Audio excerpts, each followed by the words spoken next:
Hi everyone, welcome back to my channel. So as I promised today, here it is, my very first Q&A, and at the end of this video, this little baby awaits you too. Today I will answer hopefully as many questions as possible of, all those things that you asked me in my comments from like 2 weeks ago. And if you stick around till the end of my Q&A, I will also, of course, present this baby here, which I am giving away to you or to one of you. Yes, this is my very first giveaway as well. I think, it's Christmas time and I got so much support for this channel from you, so I just wanted to say thank you, give back at least a little bit, and I will explain the whole giveaway stuff after my Q&A. So I hope I didn't forget anything. Let's get started. In some cases I kind of summarize questions, or I only answer maybe a question of one person that I still think answers questions of, some others of you as well. I hope that makes any sense.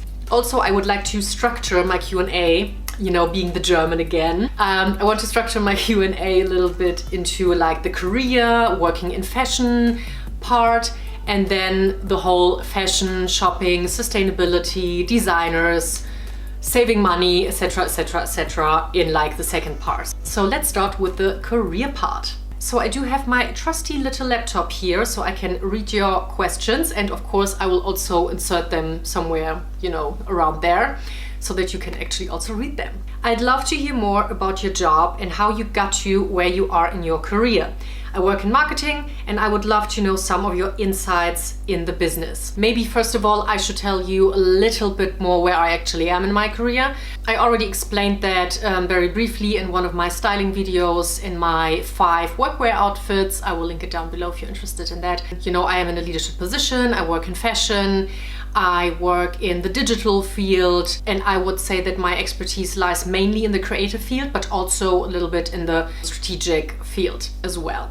So I am in middle management, I'm not on a director or anything like that level. I'm not like a CEO or whatever. And I honestly just worked a lot. I worked hard and I did prioritize my career for the past 10 years, basically. I think there are other work profiles that are much more intense than what I do. However, yes, for the past 10 years, I worked in quite a couple of different companies. It was important to me to get to know different work environments, different company structures. I worked in startups, I worked in very traditional companies, I worked in high fashion. So that I have a very wide kind of experience when it comes to corporate structures and to different approaches and philosophies of how companies work. And I always just put in that little extra work, extra, engagement to show my directs and my bosses, or also my colleagues, whoever it was, that I'm hungry, that I want to learn, that I want to get better at what I do. I think it's super important to always be awake, to always observe a lot, to always be open to learn a lot, no matter the tasks. I think it's important to say yes in those first 10 years or 8 years of your career, because even though if some of your tasks that you get are not as interesting or don't seem that, relevant to you at that moment, you will still be able to learn from them. And this will, of course, enrich your expertise at the end of the day. So yes, working hard, but also smart, being open to change, and staying hungry, staying focused, and yes, to some degree, prioritizing your work and your career. Next question. If you have no experience in the fashion industry but are knowledgeable, where would you recommend to start? Job, intern, or university? So I do have experience in the fashion industry. So I actually did study fashion because for me it was clear from the beginning that I wanted to work in that field and that this was the only industry basically that really interested me. I was very passionate about that. However, I don't think that you necessarily have to study something fashion related in order to be able to work in fashion later on. The majority of my colleagues that I got to know along the way, they didn't study anything related to fashion. They studied marketing and economics and stuff like that, and which are just very, generic, but also great ways to study, to get a basis of expertise, which then can still open doors and lead you into the career path and into the industry that you wish. But what I still have to emphasize is that internships are so important. I have to admit that I learned 80% of what I know today on the job, on internships, during my first jobs, etc., etc. So for me, in my experience, practice really is the most important part. And what is also important, especially in the fashion industry, but you know, actually probably in any industry,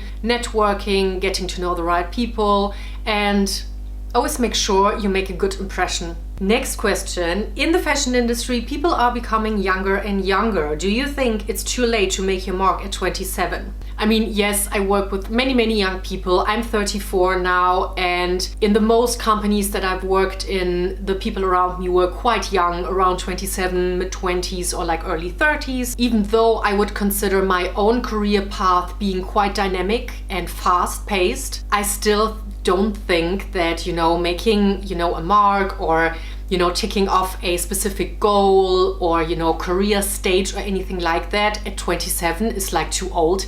Not at all. I don't think that age at all plays a role in that. You have to be good in what you do. You have to make sure that you maximize your expertise, your competence. And I still know that I have a long way to go. I haven't learned anything, let alone at 27 I haven't learned everything. So I would rather see a career as a long-term path.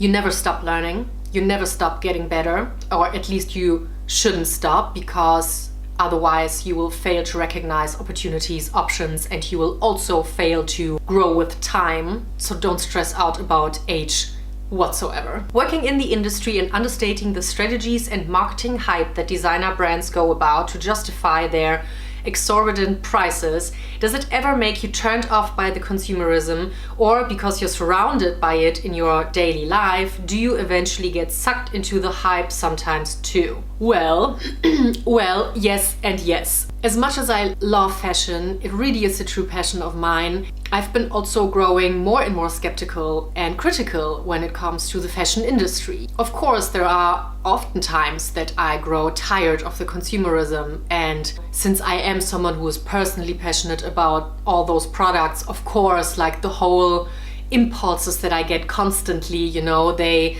sometimes annoy the hell out of me, to be honest. So one way for me of coping with that was definitely to minimize or to reduce my own consumerism, to shift my shopping behavior a little bit. I will talk about that later on. You know, to sometimes also focus on more smaller brands, on more local brands. Sometimes really just to step back for a minute, to think about something else, to do something else, to, you know, just put on a t-shirt and a jeans and randomly go out into, you know, the woods, into the green, on the beach, into the mountains, whatever. See a different side of the world, let's say it like that.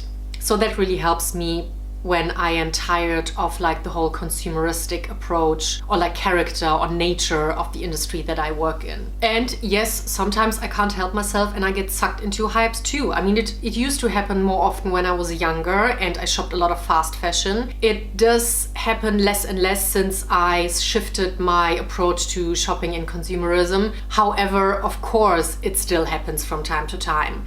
And on the other hand, you know, what we also shouldn't forget, it's one thing to be skeptical when it comes to hypes, and of course to always, you know, double question yourself if you really like something for actually liking it, or if you like it because it's like shoved in your face constantly all the time.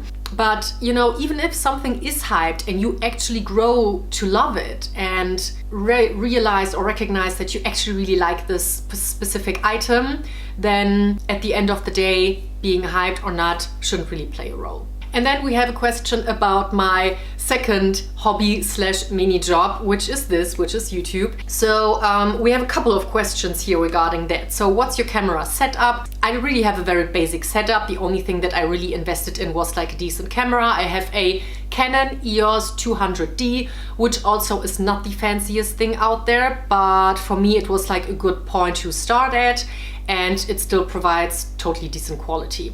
I have a microphone attached and I have 2 soft lights, and I will link all of those down below. These are just really random, quite affordable items that don't really cost a lot.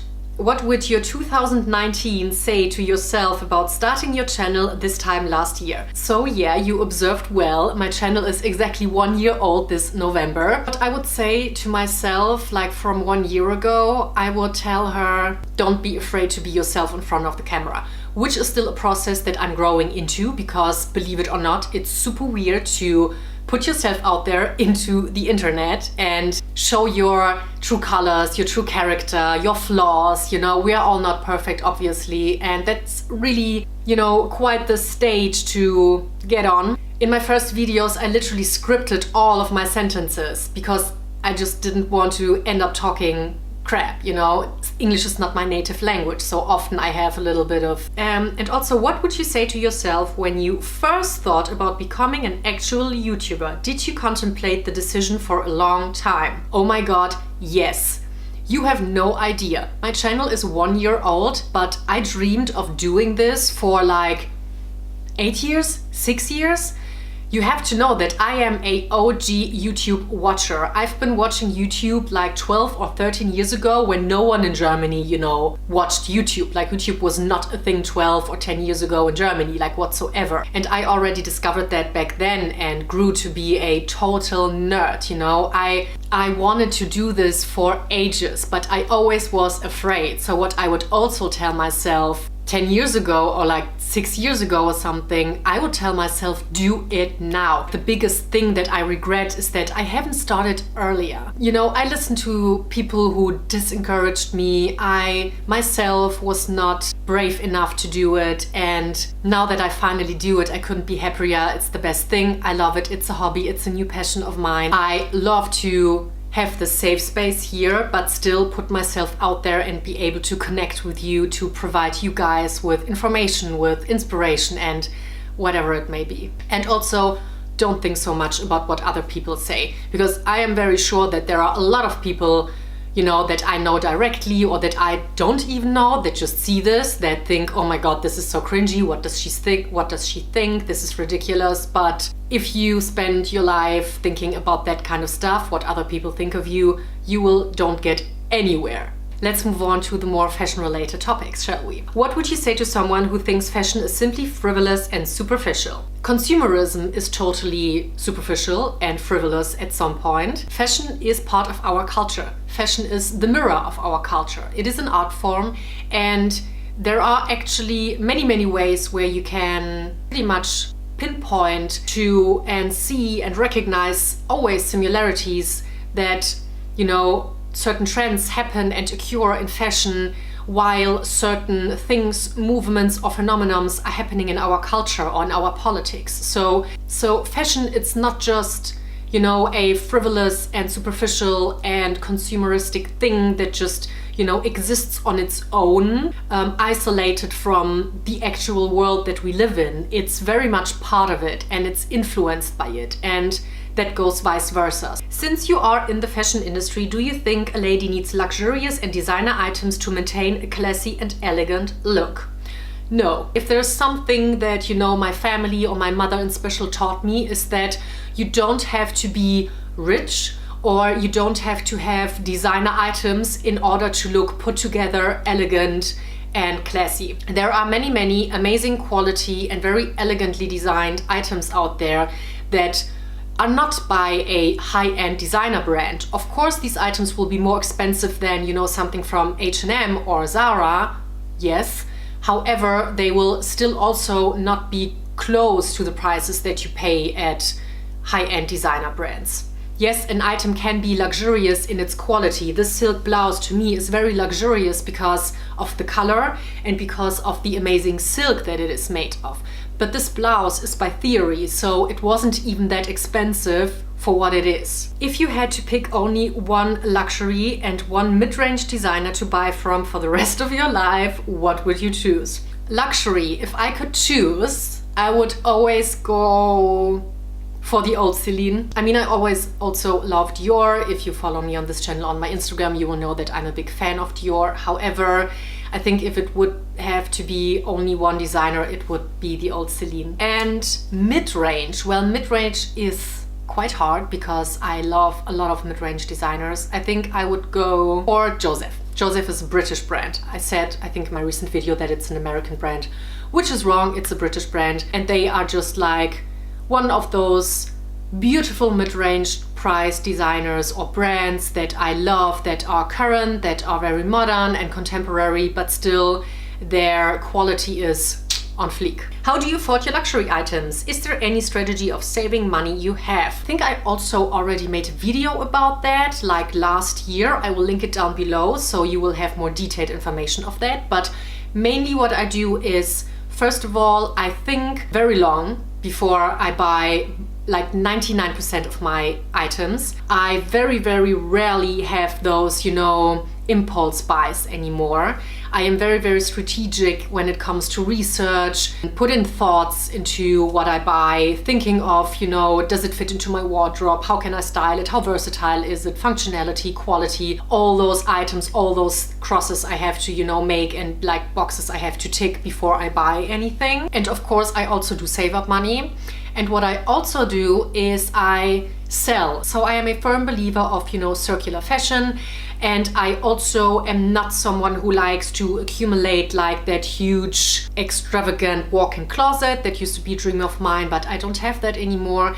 I enjoy to have a small, well-curated wardrobe that fits, you know, my lifestyle, and that, you know, contains many pieces that I love, as many as possible. So as soon as I don't wear something anymore, or I don't love it anymore, whatever, I just sell it. And this way, of course, I also can, you know, refund something new. What do you think of Loewe? Well, I absolutely like Loewe. I don't own anything by this brand. However, I totally have them, you know, they are on my radar a lot. I think that the quality also of the knitwear is amazing by Loewe. I also really like their aesthetic because they are super modern. They have this edginess, but it is also still super laid back, casual, and very special. I think that Loewe has so many beautiful ready-to-wear items that are super unique, super special, that certainly are not something that, you know, everyone has, or that are easy to imitate by, you know, the fast fashion industry. So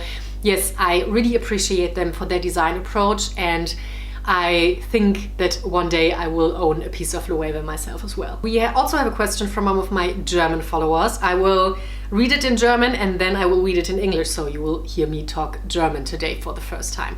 But you will also actually hear me talk Polish later on as well, so if you're interested in that, keep on watching. Lieber ein schöner, vielleicht exotischer Urlaub mit netten Menschen oder ein heiß ersehntes Designerteilchen?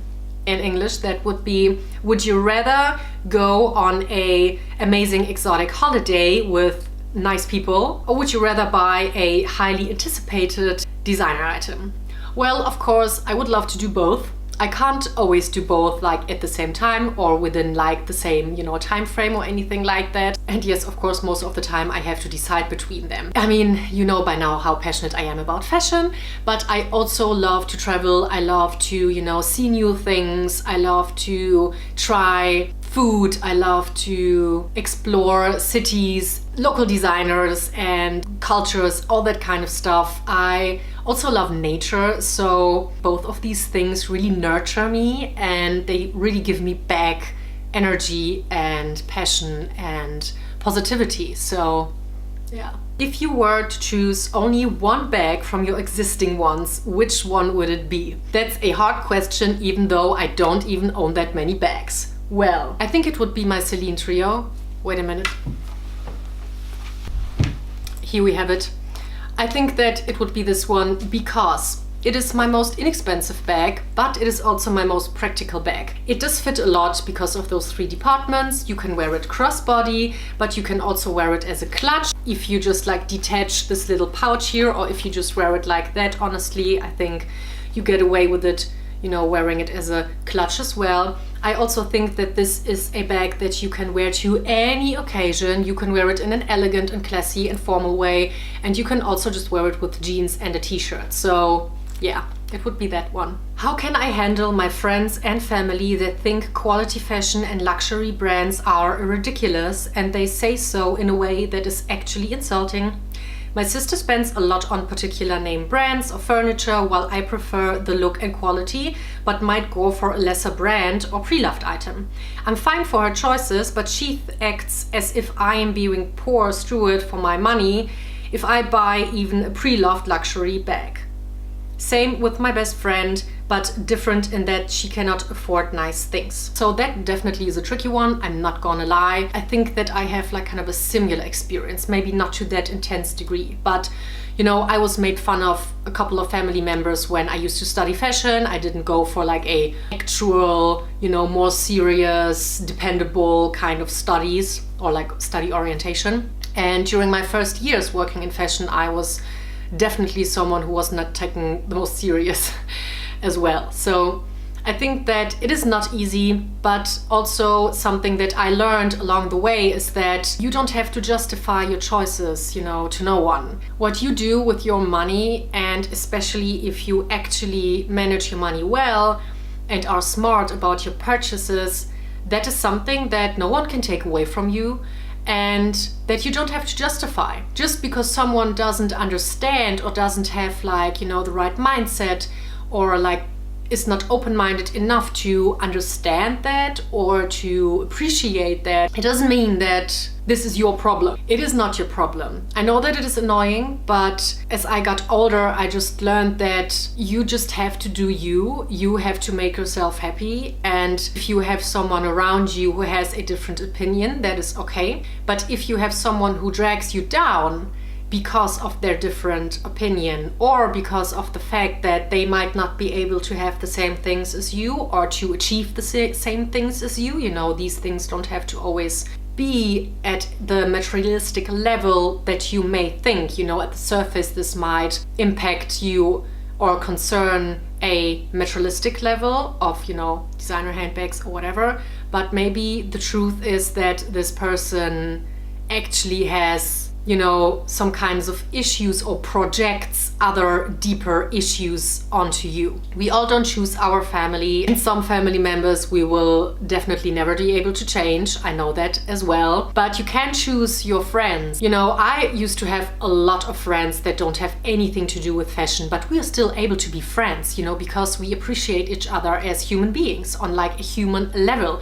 Because obviously fashion is not everything, you know. But if you have someone who disencourages you, who drags you down, I would try to understand the deeper levels of this issue, because it's never just about a designer item, first of all. And second of all, I would consider to let these people go and leave my life, because you need to surround yourself with positive people, people who bring you up and cheer you up and who bring out the best of you, who encourage you, who believe in you, and who also respect you. How do you feel about the fashion industry and its impact on the environment, and how do you feel you can impact followers to shop more consciously? The whole part of fast fashion, environmental impact of the fashion industry was something that came up quite a lot in your questions, so I try to summarize that in as many aspects as possible. I feel horrible about what the industry does to nature. The industry is the second worst and biggest industry that contributes to environmental destruction, and I hate it for that. As much as I love fashion, I do not like the fashion industry for that. There are many things very wrong with the fashion industry. You know, what I did was shift a lot of, you know, I said that before, I shifted my own, or I changed my own behavior. I am much more critical when it comes to shopping brands, shopping new brands. I am still not at the end of this process, but within this channel, I just hope to share what I know, to bring you with me in this like journey, on this process of becoming a better consumer.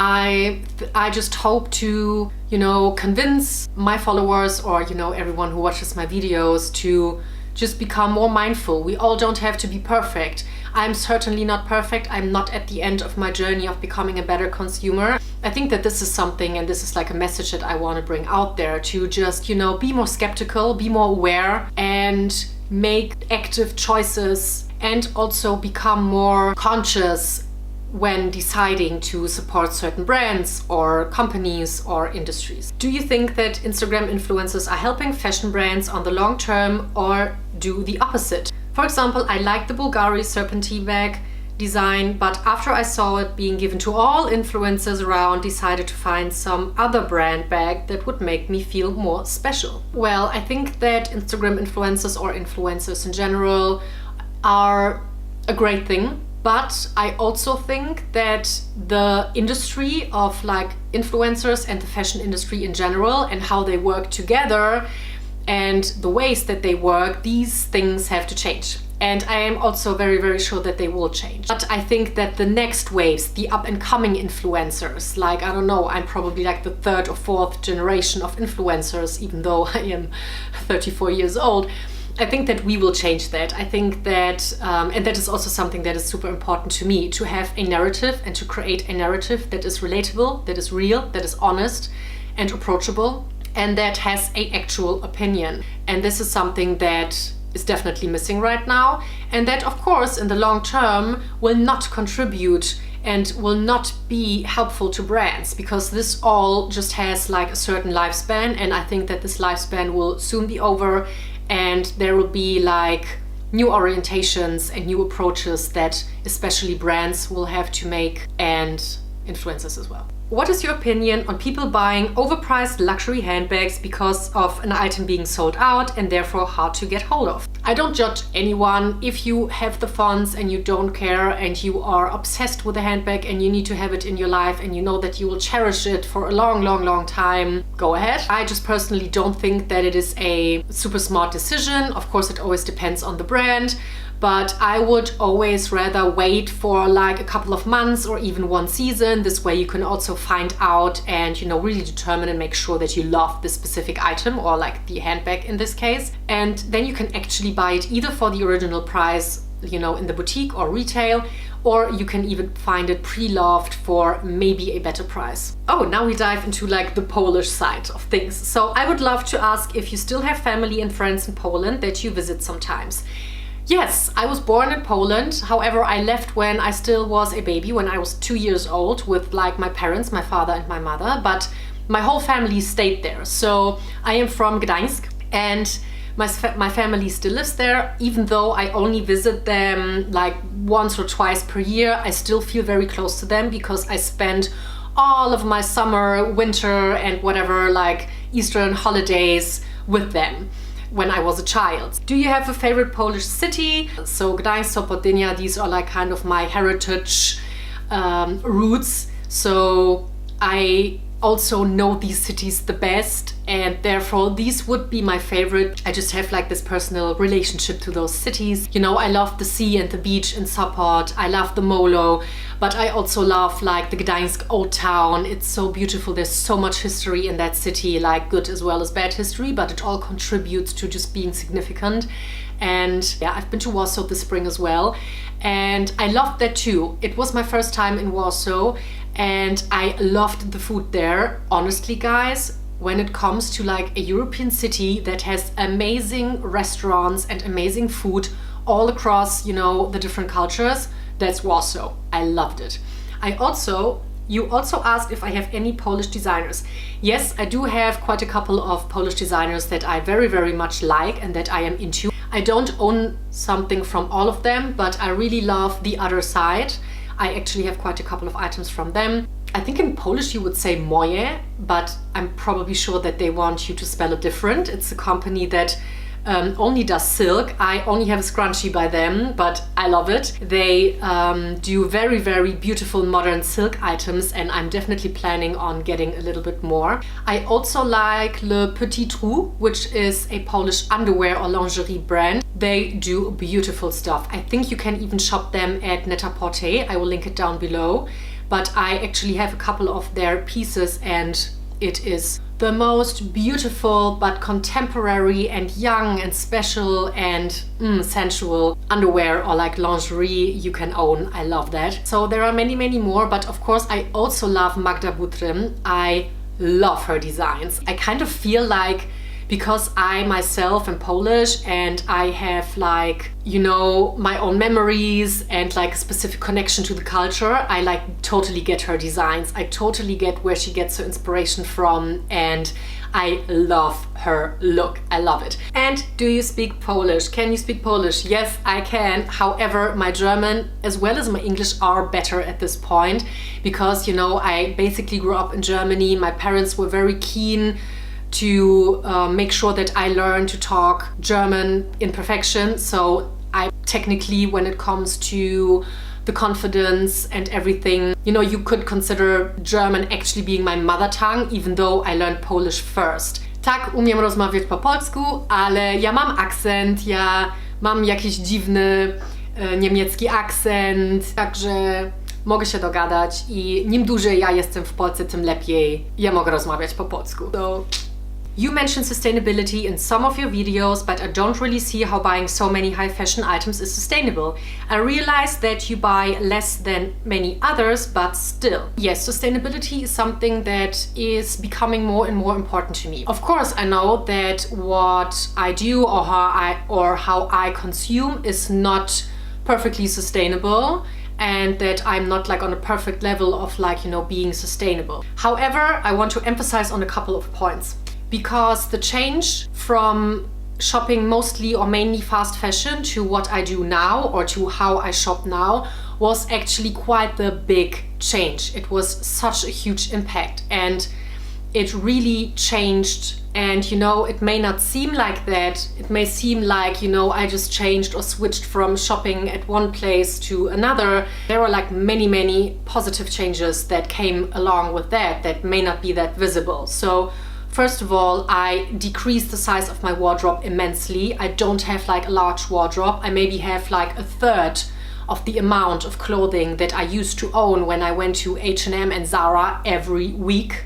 I also decreased the cost per wear of every item because I increased the lifespan of every item that I have because I own more high quality items which I wear for a very long time, and I also repeat wearing the clothes that I have much more often than I used to when I shopped fast fashion. And of course, this way of shopping enabled me to participate a little bit more into circular fashion. So I am now able to actually sell my items so I don't waste that much garments as much as I used to. But of course, this is still like a process. It's a journey for me, and I know that I am, you know, not at the end of that. I am still very eager to learn more about sustainable brands, about sourcing, about all those kinds of things, you know, all those kinds of aspects, and to become better. For example, I want to shop even more pre-loved. I want to shop more local brands. I already, you know, do that, but I really want to increase that part of my fashion shopping behavior as well. And I also want to become even more strategic when it comes to my decision making in buying new items. I became better in that, definitely, but I still know that, you know, there's a lot of potential in there and I want to get even better in that. You know, the message that I have is not that I am perfectly sustainable or that all of us have to be perfectly sustainable, but my message is rather to, you know, be open for change and be open to be better and to be more conscious and more mindful in how you approach fashion. So that's it for the Q&A. I hope you enjoy it. And now let's move on to the giveaway. So I'm giving away this beautiful black wallet by Dior. It's the Lady Dior wallet. It comes with the full set. It has a dust bag, a ribbon, and also, I mean, let's just take a look at this beautiful box. This is the brand new and current holiday design that you can find in their stores, in the boutiques. The whole like Dior boutiques are all decorated in this mood, and you also get these beautiful boxes. So I think that's like a pro or like a plus. And this is the item that I decided to go for. You all know that I very appreciate Dior. I have the best customer experience at Dior. I also love the quality, and I wanted to give you or give one of you something that is timeless, that is high quality, but also that is super versatile and functional, because this is not just a card holder, this is a full-on wallet, even though it is very compact. So I will insert a couple of like close-ups now. So this is black lamp leather. It is designed within like the very iconic, the canache stitching or quilting that all the Lady Dior bags and items come in. It also comes with the iconic Dior charm, which is detachable if this is like too playful for you. So you can also just wear it in a very sleek and simple way. And the hardware is champagne gold, which I also think is the most versatile hardware color, and I love it. If you open this beautiful baby, you will see that you can basically use this for everything. You can, you know, use it for coins. It has a zipper department for coins. It has a deep compartment for cash. And you also can fit in several cards in here. To enter this giveaway, all you have to do is to make sure that you are subscribed to my YouTube channel and to my Instagram channel as well. I will also post a picture of this baby here on my Instagram with all the details regarding, you know, when I will announce the winner, how long this giveaway runs, as well as in the information or description box down below as well. So this is my first giveaway. I hope I didn't forget anything. I will also ship this internationally. So even though I'm sitting here in Germany, you can of course take part in this giveaway wherever you are sitting on the other side of the screen right now. So I hope that you guys like and appreciate my selection. And that's that for me. Thank you so much for watching, and I'll see you in the next video. Bye!